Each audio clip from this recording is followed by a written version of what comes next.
I got home at 3 a.m. after a long drive. The house was empty. There was an A4 envelope on the kitchen table. Curious, I opened it and took out the contents. Flipping through the pages, I noticed a handwritten letter, some legal papers, and a divorce petition already signed by my wife. I read the letter. My dear David, I feel a little awkward using this term, but despite what I have done to you, I think that after 26 years of marriage, you will allow me this small indulgence. There's no easy way to tell you this, but I left you. By the time you read this, I will have crossed the border and will be out of your reach. I intend to spend the rest of my life lying in luxury on a beach somewhere in the tropics. Yes, that was a different man. His name is Michael, and I know I've found my true soulmate in him. If you could see us together and see how much we love each other, I'm sure you would be happy for me. To give this some emotional closure, I can confirm that yes, I have had a sexual relationship with him for the past 9 months. No, he's nowhere near as good a lover as you are, but our relationship is far more emotional than sexual anyway. He keeps me under some kind of control, and I just can't say no to him. He was the one who talked me into taking the financial steps, which I did. Since I still love you and you don't deserve what I did, I thought it was the least I could do to give you all the details. First of all, I mortgaged the house and took the $453,000 in taxes that we had. After years of practice, the bank accepted my copy of your signature. To be fair, I left you a signed power of attorney so you could transfer the title from our joint names solely to yourself. Second, I withdrew $790,000 from all of our bank accounts and took it with me. I fought hard with Michael to let you keep some of the money, but he said no. Sorry, Dave, I just can't resist him. I also sold my Lexus and got $45,000 from it. Of course, I'm taking all my jewelry with me. Third, and most painful, I sold 75% of the stock in our company that my dad left me in his will. You'll still have your 25%, but on Monday, the new owners will no doubt tell you what the future holds, no doubt. I don't feel too bad about this, as I felt it was mine to sell.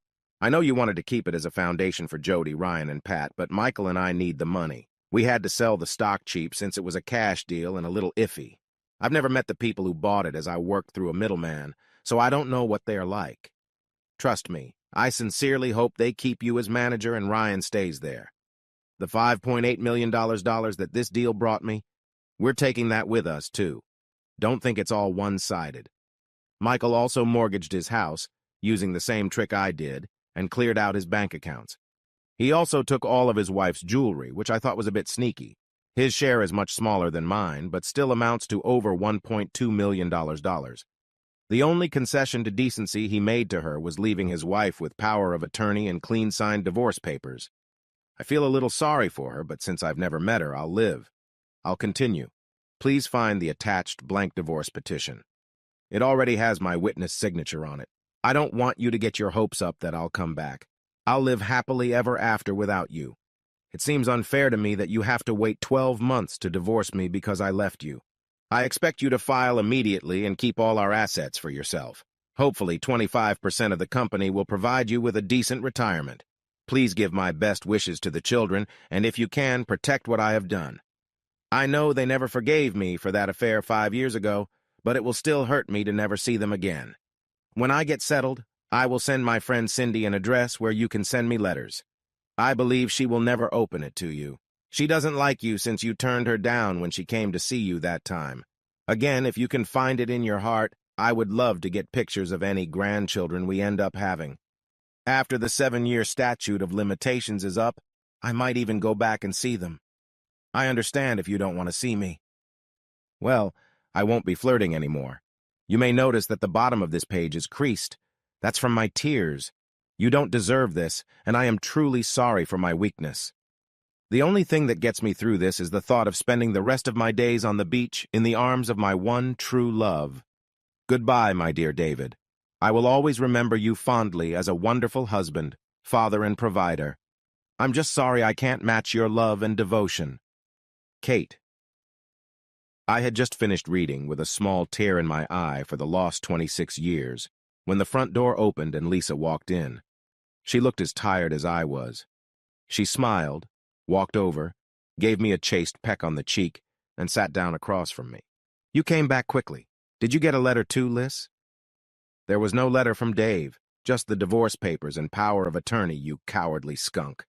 Terribly dishonest of him. Well, you can thank Kate for that. Apparently it was her idea. So yeah, 10-10 for decency, but 0-10 for intelligence. Using such a predictable password on his computer so anyone could read his email. Stupid, isn't it? I guess he didn't think I'd be looking over his shoulder 5 years from now. What's in your email? All the predictable crap. She still loves me, blah, blah, blah, blah, met her other half shit, sorry she did this to me, and so on. And then details exactly how she ruined me. She knows that 25% of the company in this economic climate will not support any retirement. But the biggest uproar came when she wrote that she had never met you. What do you make of this Miss Mediator? God, don't remind me of that. Do you know how hard it was to keep a cool face during those negotiations? Knowing that no matter how much we paid, she just gave you the whole company. I know, Liz. I'm so proud of you. By the way, did you put the deadbolt on the garage door? With all that money in the trunk, it's got to be the most expensive car in this town. I've never seen anything like $8.3 million before. Shall we go to the bank or the lawyers first thing tomorrow? I told you, silly, the bank opens at 9 a.m. and our meeting with the lawyers is at 10 o'clock. Well, I don't want to be late. If any of them change their minds about the divorce before we've signed the papers they've so kindly left us, it'll complicate things. Don't worry, Dave. I'm pretty sure Michael won't be out of the hospital until at least Thursday, and something tells me Kate isn't smart enough to realize that. Sorry, no offense, Dave. Don't worry about it, Liz. I always knew she was physically out of my league, but intellectually I put her behind me. We both fell into a cozy silence. I don't know what Lisa was thinking about, but my thoughts were of the last time I saw my wife. She was standing lonely on the side of the road. We followed the getaway car, about 10 minutes behind them. It looked like Michael had ditched Kate when she got out of the car at a service station near the border for some reason. Lisa waved goodbye to her. As if reading my mind, Lisa spoke up. I wonder where she is now.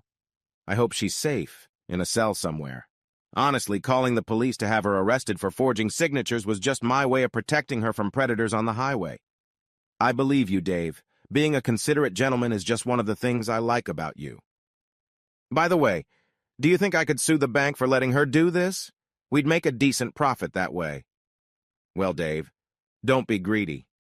We already got rid of 2 crooks for free, got 100% of your company, and got all the money and jewelry back.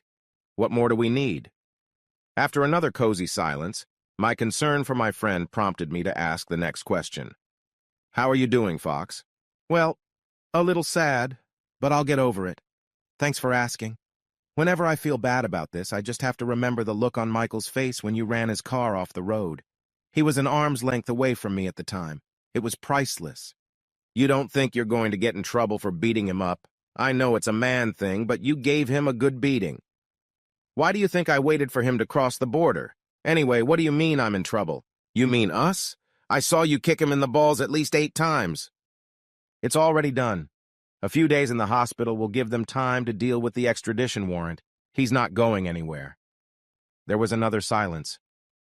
Are you still excited to come with me tomorrow when I explain all this to my kids, Dave? Of course, Lisa. It wouldn't occur to me to let you do it on your own. What are friends for? For a few more minutes, we both pondered our own thoughts. Lisa's cell phone rang. She answered C. I'm sorry, I don't speak English very well. And she hung up. It seemed they had found my dear husband. That was his only phone call. After another minute of cozy silence. Isn't it ironic, Dave? They thought they could get our share of our marriages and be free, with having to live in luxurious exile for a few years. Instead, we get their share and our freedom by staying here. Yes, ironic. I'm sure they thought it was a solid plan at the time. Speaking of marriage, I penciled in that my 3 monsters were coming tomorrow to help with the wedding invitations, but thought about the fact that it could wait. Are you still excited about Ryan being best man? Of course, it's your choice. It's weird as hell that your son is your best man. You know it's tradition for the bride to marry the best man if the groom doesn't show up, right? No, I didn't hear that. But don't worry. The wild horses couldn't keep me away from you that day. We finally had a real kiss, but only for about 5 minutes. We parted, and I looked into the eyes I fell in love with 8 months ago. So, honey, now that we have 2 signatures on our divorce petition, can we retire upstairs and finally begin our love affair? You know I'm really tempted, Dave, but why don't we wait? I'm a little tired. That way we can make it really special, but I'll settle for one of your famous all-night cuddles. Which means all night we have to be at the bank in 5 hours. All the more reason to get some sleep. Damn you, horny old goat. As I followed Lisa up the stairs, not for the first time wondering what that gorgeous body looked like naked, I remembered the question I was about to ask. Have you decided where you want to go on our honeymoon, Liz? How about lounging on some tropical beach for a while? It's funny you should say that, Lisa.